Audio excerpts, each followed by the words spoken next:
जय गुरुदेव. श्री स्वामी समर्थ. सध्या गुप्त नवरात्री चालू आहे, तर 27 ते 4 तारीखपर्यंत.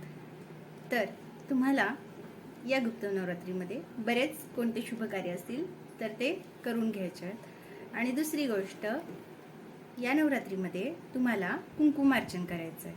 तर त्यासाठी तुम्हाला काय करावं लागेल, तर पहिली गोष्ट, मंगळवारी किंवा शुक्रवारी तुम्हाला हे कुंकुमार्चन करता येईल. तर हे कुंकुमार्चन कसं करायचं ते आज मी तुम्हाला सांगते. तर सर्वप्रथम तुम्हाला तुमच्याकडे दुर्गामातेची मूर्ती असेल तर, किंवा महालक्ष्मीची किंवा कुलदेवतेची मूर्तीला पाण्याचा अभिषेक करायचा. त्यानंतर एका कापडावरती किंवा ब्लाऊज पीसवरती तुम्हाला मूर्ती स्वच्छ पुसून ठेवायची.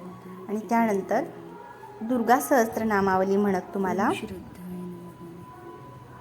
मधलं बोट अनामिका आणि अंगठ्याच्या साह्याने कुंकुमार्चन करायचं आहे 108 नामावलीचं. आणि त्यानंतर नामावली झाल्यानंतर हे कुंकू तुम्हाला